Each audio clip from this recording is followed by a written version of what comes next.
यार किसी की माँ उसको प्यार से देख रही हो तो फिर वो नशा नहीं उतरता। बाप देख रहा हो प्यार से तो वो अपना रंग होता है। उस्ताद शफकत से देख रहा हो, मुर्शिद देख रहा हो किसी को तो फिर वो नशा नहीं जाता। तो क्या तसव्वुर में बंदा डूब जाए कि मेरा रब मुझे देख रहा है। तो जब रब शफकत से मोहब्बत से बंदे को देख रहा है तो फिर उसकी नमाज में क्यों लज्जत पैदा नहीं होगी, क्यों सरूर पैदा नहीं होगा, क्यों कैफियत का जहां आबाद नहीं होगा। तो फरमाया कि वो फिर खुशू करते हैं, गिड़गड़ाते हैं, रोते हैं, इज्ज़ो इनकिसारी करते हैं। उनकी नमाजें फिर किस इन्हिमाक के साथ, किस मोहब्बत के साथ, किस प्यार के साथ अदा होती हैं, उनके सजदों की कैफियत क्या होती है। एक रिवायत में आता है बंदे को पता चल जाए सजदे में जो उस पर रहमतें उतरती हैं तो वो सजदे से सर ही ना उठाए, इतनी रहमतें उसके ऊपर नाजिल हो रही होती। तो वो अपनी नमाजों में खुशू करते हैं, लिल्लाहियत के साथ, खुलूस के साथ, इज्ज़ो इनकिसारी के साथ, गिड़गड़ाते हुए, रोते हुए। अल्लाह अकबर। हुजूर अलैहिस्सलाम जब नमाज पढ़ते थे तो ऐसे लगता था जिस तरह हुजूर के सीने में हंडिया पक रही है। इस तरह हुजूर अलैहिस्सलाम का जो सीना अत्थर खौफ खुदा से, खशियत इलाही से जो है वो इस तरह हुजूर के सीने की कैफियत थी। हंडिया के उबलने की जिस तरह आवाज़ होती है। अल्लाह अकबर। वल्लज़ीना हुम अनिल लग़्व मुरिदून। और उन खुश नसीब लोगों की कहानी यह है कि बेहुदा बात की तरफ इल्तिफात नहीं करते। उनकी ज़िंदगी मकसदियत के नूर से माला माल होती है। ये बात की, उधर की उड़ा दी, चाय वाले खोखे पे बैठे 3 घंटे गुजार दिए, हमाम पे बैठे 2 घंटे गुजार दिए, फजूलियात पे बहस करते रहे। उनकी ज़िंदगी इतनी फजूल होती है कि वो बेहुदा कामों पे वक्त लगा दें। वक्त तो सबसे कीमती असासा है, कीमती असासा, सबसे कीमती कमाई। इंसान यूं तो नहीं उड़ाता। तो सबसे कीमती असासा जो हमें दिया गया वो वक्त। इमाम शाफी फरमाते हैं मैंने फ़कीरों से 2 बातें ऐसी सीखी जिन्होंने मुझे बड़ा नफ़ा दिया। चूँकि जो अहलुल्लाह की बातें होती हैं वो बातों की इमाम होती हैं, क्योंकि उनके मुशाहदात का निचोड़ होता है। हज़रत इमाम अहमद बिन हम्बल हज़रत बिश्र हाफ़ी के पीछे दौड़ते थे तो किसी ने उनको कहा कि आप इतने बड़े आलिम हैं तो इस फ़कीर से क्या तलाश करते हैं। तो इमाम अहमद बिन हम्बल फरमाने लगे कि अहमद बिन हम्बल जिस रब को मानता है बिश्र हाफ़ी उस रब को जानता भी है। तो इनसे बड़ी बातें मिलती हैं हमें। तो कहा फ़कीरों की 2 बातों ने मुझे बड़ा ही फ़ायदा दिया।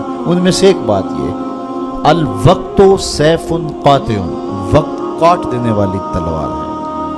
अगर वक्त को तुम नहीं काटोगे तो वक्त तुम्हें काट देगा। कहा इस बात ने मुझे बड़ा नफ़ा दिया और मेरा वक्त बचाया, वरना हमारा कितना वक्त बर्बाद हो जाता है। किसने कितने स्कोर किए जी, किसने कितने जो है वो आउट किए, और कौन किस मैच में कितने जो है उसने स्कोर बनाए, इस पे मैंने देखा 2-2 घंटे लोग बात कर लेते हैं। इतना वक्त लोगों के पास होता है। मकसद क्या है इसका, मुद्दा क्या है। टेलीविज़न पे टॉक शोज चल रहे होते हैं ऐसे मौज़ूआत पे, तो हैरत होती है कि इतना कीमती वक्त और हम बहसियत कौम खड़े कहाँ इस वक्त दुनिया में, और हमारे पास इतना ज़ायद वक्त है कि हम किन उमूर पे बहस कर रहे हैं। कोई बंदा बाहर से आया ना तो उसने देखा कि फाटक बंद है और लोग साइकिल सर पे उठा के, और मोटरसाइकिल भी जो है वो किसी तरह से घसीट के जो है वो रेलवे लाइन अबूर कर रहे हैं। तो वो बड़ा मुतासिर हुआ कि इतनी जिम्मेदार कौम है कि जो गाड़ी के आने का इंतज़ार भी नहीं करती और इनको अपने मकसद पर जाने के लिए, काम पर जाने के लिए इस कदर इनको जल्दी है कि ये साइकिल भी सड़क पर उठा के सड़क अबूर कर रहे हैं। तो खैर जब फाटक खुला तो वो गया तो देखा आगे बंदरिया का तमाशा लगा था, 600 आदमी वहाँ खड़ा था। उसने कहा अच्छा इसकी जल्दी थी सबको। तो हमारा तो कितना वक्त बंदरिया के तमाशे को देखते हुए गुजर जाता है, जब हम बहसियत कौम दुनिया में कहाँ खड़े हैं। तो हमें तो अपने एक एक लम्हे की कदर करनी चाहिए। कारोबारी लोगों को भी आगे बढ़ना चाहिए, उलमा को भी अपने वक्त की कदर करनी चाहिए, अवाम को भी करनी चाहिए।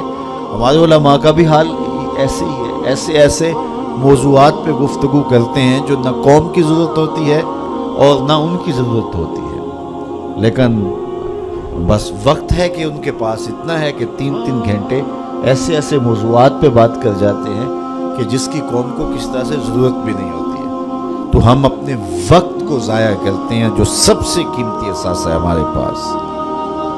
हज़रत इमाम अबू बकर बिन दासा कहते हैं, मैं इमाम अबू दाऊद से मिला, ये जिन्होंने सुनन अबी दाऊद लिखी है, तो कहते हैं कि वो फरमाने लगे कि मुझे अल्लाह के रसूल सल्लल्लाहु अलैहि वसल्लम की 6 लाख हदीसें ज़ुबानी याद हैं। उन 6 लाख अहादीस रसूल का मैंने खुलासा तैयार किया तो मेरे पास रह गई 4000 हदीसें। फिर मैंने ज़ुहद, मनाक़ब, फ़ज़ाइल, कसस और पिछली उम्मतों के तज़किरों पर मुश्तमिल हदीसों को अलग कर दिया। जिन अहादीस से सिर्फ मसाइल शरइया का इस्तिंबात व इस्तिखराज किया जा सकता था, मैंने उनको अलग किया तो मेरे पास रह गई 800 हदीसें। उन 800 अहादीस से ही पूरे दीन को समझा जा सकता है। जिस तरह के कुरान मजीद की आयात में से 500 आयात ऐसी हैं जिनसे अहकाम शरइया साबित होते हैं, बाकी कुछ पिछली उम्मतों के तज़किरे हैं, कुछ तंज़ीर है, जहन्नम से डराया गया है, तहज़ीर है, और कुछ तबशीर है, जन्नत का बताया गया है, उसके नक्शे बयान किए गए हैं, पिछली कौमों पर आने वाले अज़ाब, उनके असबाब बयान किए गए हैं, और बहुत सारी चीज़ें बयान की गई। लेकिन जिनसे अहकाम साबित होते हैं उनकी तादाद, उन आयात की, आयातुल अहकाम जो हैं उनकी तादाद 500 है। इसी तरह लाखों अहादीस का खुलासा जो तैयार किया, तो जिन अहादीस से अहकाम का सबूत होता है और मसाइल शरइया का इस्तिंबात व इस्तिखराज किया जाता है, उनकी तादाद है 800।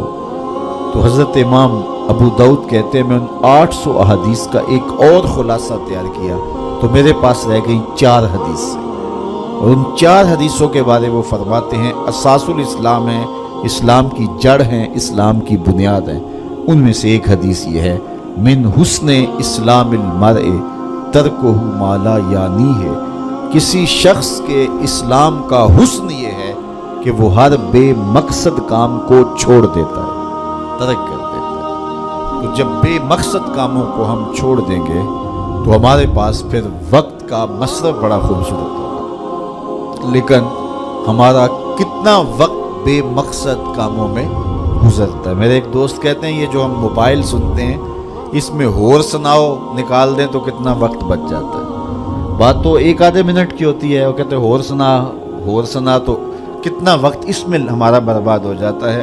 तो हम अपने वक्त की कदर करें, एक एक लम्हे की कदर करें। जो कौमें अपने वक्त को बचाती हैं, वक्त की कदर करती हैं, वही सरखुरू और सरबुलंद होती हैं। फिर लग़व कामों से अपने आप को बचाया जाए। ये उन लोगों की कहानी बयान की जा रही है जो फाले हैं, कामयाब हैं, जिनकी दुनिया भी बेहतर है, जिनकी आखिरत भी बेहतर है। कुरान ने पूरा निसाब दिया है। ये सूरह मोमिनीन की इब्तदाई 11 आयात ज़रा इनको मुलाहजा कीजिए। कामयाब शख्स जो दुनिया और आखिरत दोनों में फाले और कामयाब है, उसकी सिफात क्या है, इनको हम इख्तियार कर लें। ये इतनी बड़ी बातें हैं कि हमारी ज़िंदगी को नूर देने के लिए ये बातें काफ़ी हैं, चूँकि ये हमारे रब ने हमारी रहनुमाई फरमाई है। वल्लज़ीना हुम अनिल लग़्व मोरिदून, वो लग़वियात से अपने आप को बचाते हैं और महफूज रहते हैं लग़वियात से, और बेहुदा बातों की तरफ इल्तिफ़ात नहीं करते, तवज्जो नहीं करते। वल्लज़ीना हुम लिज़्ज़कात फ़ाइलून, और वो ज़कात अदा करते हैं। चूँकि ज़कात अदा करने से हुब्बे दौलत कम होती है। इक़बाल ने भी कहा था हुब्बे दौलत तल्फ भी साज़त ज़कात, ज़कात हुब्बे दौलत को कम करती है। जब इंसान ज़कात भी नहीं देता अपने माल से तो उसके दिल में दुनिया की मोहब्बत, दौलत की मोहब्बत चिमट जाती है जो उसका चैन छीन लेती है। और अगर ज़कात देता है तो फिर हुब्बे दौलत कम होती है। اور اگر وہ راہ خدا میں مزید صدقات دیتا ہے، خیرات کرتا ہے، تو پھر دولت کی آزمائشوں سے اور دولت کے ساتھ جو فتنے آتے ہیں ان سے وہ بچ جاتا ہے۔ دولت جب آتی ہے تو اپنے ساتھ بہت سارے فتنے لے کر آتی ہے، تو وہ فتنوں سے بچنے کے لیے صدقات کثرت کے ساتھ دیے جائیں، دولت راہ خدا میں خرچ کی جائے، تو پھر فتنوں سے بھی بچے گا اور گناہوں کا کفارہ بھی بنے گی۔ تو وہ زکوٰۃ دیتے ہیں، اور یہ بات ذہن میں رکھیں، زکوٰۃ دینے سے یا صدقہ دینے سے دولت کم نہیں ہوتی۔ میرے حضور نے ارشاد فرمایا، قسم کر کے ارشاد فرمایا، حضرت ابو کبشہ الانماری رضی اللہ تعالی عنہ سے مروی ہے، حضور نے 7 چیزیں ارشاد فرمائیں، جن میں 4 چیزیں حضور فرمایا بغیر قسم کے بیان کرتا ہوں، اور 3 چیزیں میرے حضور نے فرمایا میں قسم کر کے بیان کرتا ہوں۔ اللہ اکبر! جب حضور رب کی قسم کریں تو پھر کتنی بڑی بات ہوگی۔ تو فرمایا میں اللہ کی قسم اٹھا کے کہتا ہوں، ان میں سے ایک بات فرمایا، ما نقص مال عبد من صدقہ،